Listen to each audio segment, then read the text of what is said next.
ఇంత చక్కని ఈ కార్యక్రమం ఏర్పాటు చేసినటువంటి శ్రీరామపురం గ్రామ పెద్దలకు, ఇక్కడికి వచ్చేసినటువంటి వైఎస్ రాజశేఖర రెడ్డి గారి అభిమానులకు, పెద్దలకు, అట్లానే చింతలపూడి మాజీ శాసన మనకి ఇక్కడికి ముఖ్య అతిథిగా వచ్చేసి ఈ కార్యక్రమం చేసినటువంటి వారికి, అట్లానే గ్రామ సర్పంచ్ గారికి, వివిధ గ్రామాల నుంచి ఇక్కడికి వచ్చేసినటువంటి పెద్దలకు, సర్పంచ్లకు, సొసైటీ ఏజెంట్లకు, పాత్రికేయులకు, పేరు పేరున అందరికీ కూడా ఆయన యొక్క జన్మదినాన్ని పురస్కరించుకుని యావత్ రాష్ట్రంలో కూడా ఈ విధమైనటువంటి కార్యక్రమాలు చేపట్టడం అనేది రాష్ట్ర నాయకుల్లో చాలే. ఆయన చేసినటువంటి అనేక సంక్షేమ అభివృద్ధి కార్యక్రమాలను పురస్కరించినటువంటి ఈ ప్రేమాభిమానాలు మనం ఎన్నిసార్లు స్మరించుకున్నా కూడా రాజశేఖర రెడ్డి గారి రుణం తీసుకోలేమేమో. అభివృద్ధి కార్యక్రమాలని మనం ఈనాడు గుర్తుకు తెచ్చుకుని అవన్నీ కూడా స్మరించుకుంటున్నాం. నిజంగా మన మనుషుల మధ్య దేవుడిగా ఏ ప్రాంతంలో వండుకున్నటువంటి ప్రజలు సఫలీకృతం కావాలి అనేటువంటి ఆలోచనతో ఆయన సుమారు 1500-1600 కిలోమీటర్ల కాలినడకన నడిచి గ్రామీణ ప్రాంతాల్లో వండుకున్నటువంటి రైతుల యొక్క కష్టాలేంటి,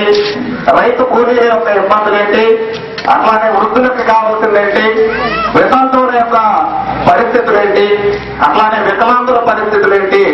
అనేటువంటి క్షుణ్ణంగా తెలుసుకుని ఆయన ముఖ్యమంత్రి అయిన మరు నిమిషంలోనే గ్రామీణ ప్రాంతాల్లో వండుకున్నటువంటి రైతుల స్థితిలో లేడు. ఈనాడు బ్యాంక్ అప్పులతోటి అనేక రకాలైనటువంటి సమస్యలతోటి పిల్లల్ని కూడా సరిగా చదివించుకోలేనటువంటి దుస్థితిలో గ్రామీణ ప్రాంతాల్లో రైతులు ఉన్నారు అనేటువంటి ఆలోచనతోటి ఆయన మొట్టమొదటి సంతకం ఉచిత కరెంటు మీద చేసి, నిజంగా మీరు ఒకసారి జ్ఞప్తించుకోండి, 2004లో మన గ్రామీణ ప్రాంతాల్లో వండుకున్నటువంటి ప్రతి ఎకరం భూమి కూడా కొబ్బరి తోట కానివ్వండి, ఆనాడు పామాయిల్ తోట కానివ్వండి, 1 లక్ష రూపాయలు మాత్రమే ఉంది. మనకి గతంలో 7 సంవత్సరాలు వరుసగా కరువు కాటకాలు రావడం వలన గ్రామీణ ప్రాంతాల్లో వండుకున్నటువంటి సహకార బ్యాంకులు 5 సార్లు లోన్ రీషెడ్యూల్ చేయడం మూలంగా సమాచారంలో 5 ఎకరాలు ఉన్నవాళ్ళు అంతే, 1 ఎకరం ఉన్నటువంటి వాళ్ళు అంతే, అప్పు కట్టుకోలేనటువంటి దుస్థితిలో ఈ పొలం అందుకే కూడా దానికి సరిపోయేటువంటి పరిస్థితుల్లో ఉన్నటువంటి రోజుల్లో ఆనాడు ముఖ్యమంత్రిగా ఉన్నటువంటి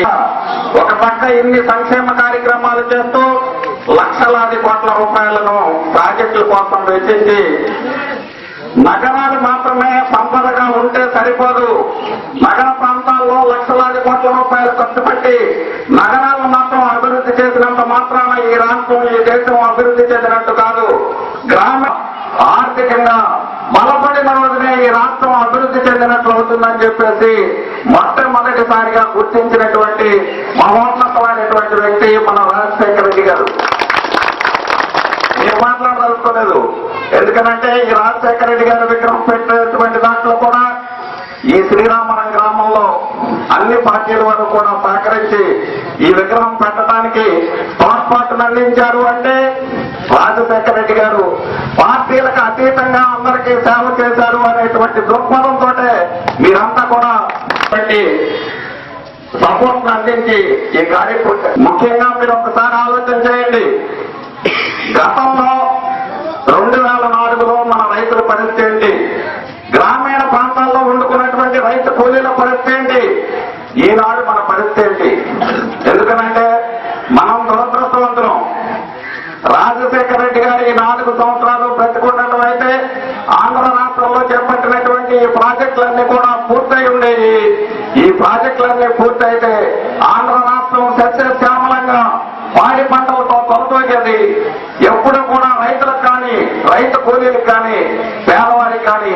ఏ రకమైనటువంటి ఇబ్బంది వచ్చి ఉండేది కాదు. ఇకపోతే మీరు చూడండి, వికలాంగుల విషయంలో వాళ్ళకి ఏం కావాలో చూసి వాళ్ళకి 500 రూపాయలు పెన్షన్ ఇచ్చాడు ఆయన. అనేక రకాలైనటువంటి వితంతువులు కానివ్వండి, అట్లానే గతంలో 70 రూపాయలు ఆయన పేదవారిలో చదువుకునేటువంటి ఆసక్తి ఉండి చదువుకోవడానికి డబ్బులు లేక ఎంత తెలివైనటువంటి పిల్లలు ఆయన 3 చోట్ల త్రిపుల్ పెట్టడం కానివ్వండి, ఈ ఫీజులన్నీ కూడా ఉన్నత విద్యకి వెళ్ళేటువంటి వాళ్ళకి ఇంజనీరింగ్ కానివ్వండి, డాక్టర్ కానివ్వండి, వారందరికీ కూడా ఫీజులు రియంబర్స్మెంట్ ఇప్పించి